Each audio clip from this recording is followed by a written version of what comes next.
Alrighty, by request, we're gonna be making Bourek today. So all you really need is an onion, preferably a sweet one, some ground beef or turkey or chicken, a little bit of spinach, secret sauce from Trevor, some parsley, a whole box of 8 slices of Laughing Cow cheese, you like 3 eggs, and then a little bit of frying oil. And then the sheets of the Bourek, which I'll show you in a second. Alrighty, these are the Bourek sheets. It's called malsocha, or feuille de Bourek, or sheets of pastry. If you don't have this, not a lot of places do, you can use like egg roll wrappers that you can buy pretty much everywhere. Alrighty, step 1 is to brown the ground beef in a pan over high heat, like that. While your ground beef is browning, dice up your onion. Done. Honestly, it was a pretty big onion, so I only did half. Once your ground beef is like 75% brown, you can add your onion. Done. Now incorporate the onion, mix it all together. Okay, it would be nice if I had a different place to put my phone, but oh well. Mix it all together and let it brown and let the onion soften. As that's doing its thing, wash and chop finely a whole bunch of parsley. I should have mentioned that I use 90% fat-free, 90% ground beef, so I didn't have to drain any of the fat. The 10% that's left is fine, but if you use a fattier ground beef, then you have to drain the fat. Alrighty, best sanitation practice dictates that you really shouldn't start seasoning ground beef until it's like pretty ground, because the seasoning can change the color of the ground beef, and then you can't tell if it's cooked or not. It really doesn't matter that much, but this is cooked enough, I guess. I'm going to start seasoning it. The seasonings we're using today are some Whole Foods coriander, bougie, just a few shakes.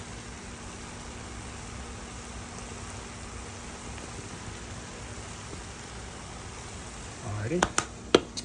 Some Shahadi's white pepper. This is optional if you have it. Not, doesn't matter. Also, Shahadi's a store in Brooklyn, so it's nothing special.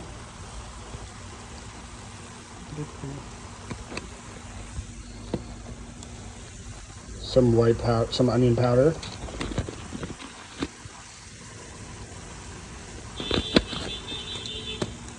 Some Great Value garlic powder.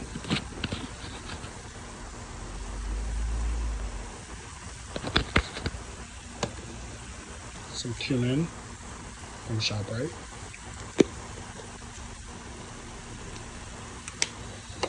And then finally, some salt, any salt you have. I only have this coarse sea salt, but any salt you have. Alrighty. Notice that I didn't measure anything because we're ethnic and we don't need to do that. Nice. Okay, once you mix in all those seasonings, then take your parsley, throw it in, cut the heat a little so it slowly wilts, and then now wash and chop your spinach. I'm using about 2 big handfuls of spinach. Doesn't really matter. You want it more spinachy, then add more spinach. Less spinachy, less spinach. Once that's roughly chopped, add to the meat mixture.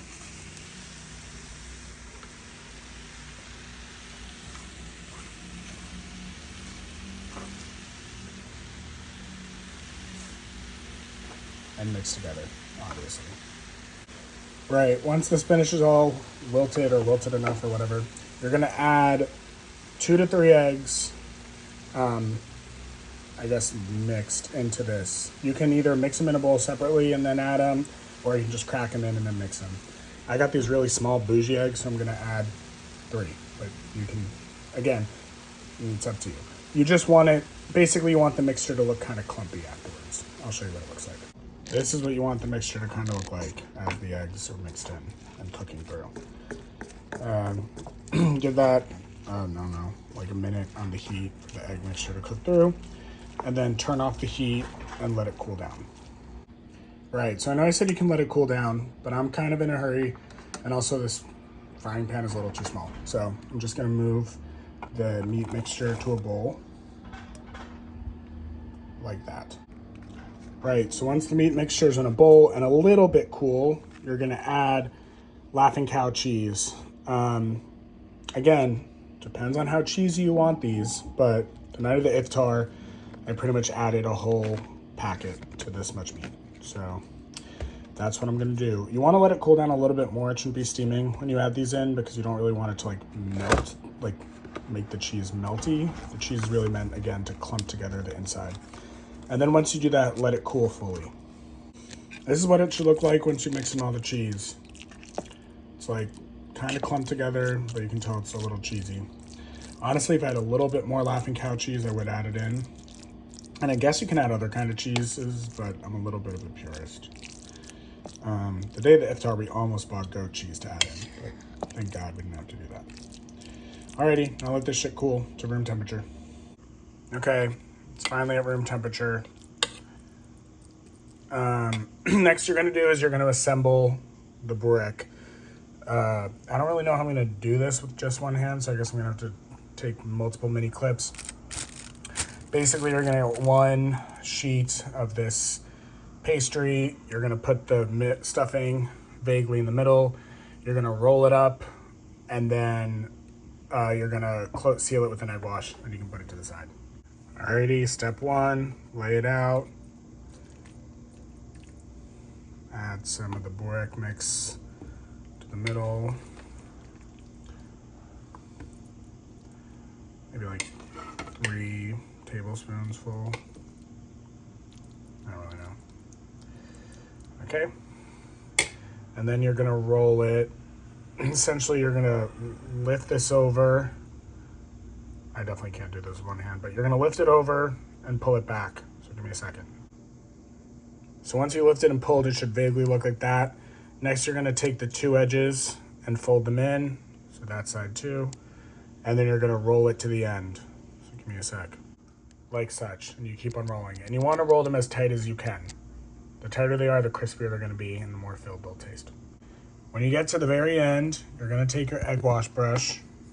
If you don't have one of these, you can use like a spoon or something. You're just gonna brush the edges. And then you're gonna roll it over to seal. And then you can put it on the side. And you do that for all of them until you run out of this or until you run out of shells. Nice. Now that those are all done, on the heat again, I'm using the same frying pan. You can use a different one. Just wash it. You want to add about 2 inches of oil. Actually, not 2 inches. That's a lie. 1 inch of oil over high heat until it heats up. You can tell it's hot where if you take something made of wood, e.g., whatever the fuck this is called, a chopstick, and you put it in, it should bubble. No bubbles, so not hot enough. It's taking forever for this oil to get hot. So snack break. Side note, Zachy, this flavor actually isn't really good. It's not sour. The heck is the point of a Sour Patch Kid that's not sour? Lame as hell. Alrighty, let's test it out. Still no freaking bubbles. Oh god, gonna be here all night. Okay, so I tried the wood shit again and it didn't work, but when I put this in, it's quite hot, so maybe there's just something wrong with the wood that I was using. But you're gonna put it in, you can put a few at a time, make sure the oil doesn't overflow, obviously. And you're gonna wanna be quick with it once they turn brown. So keep them in for a little, maybe like, I don't know, a minute or so per side, and then turn them on. So like, no, that's not brown enough. Let it be a little bit more brown. Okay, let's see. No, not, whatever. This one looks brown enough. Flip that, yeah, that's a good brown. Flip this. Good job, it's a great brown. You saw how brown they were at that time. They should be brown. Not like the ones that Trevor burnt. That's a good brown. That's a perfect brown. Okay, and do it for the rest of them. When you're done with that, take them out and put them in a paper-lined bowl so the paper can absorb some of the oils. Alrighty, see you when I'm done with these. There you go. and exactly 1 hour later, you have 10 bureks from the portions I made. You can eat them however you like. I kind of just like them with hot sauce. But enjoy. Hope you guys make them.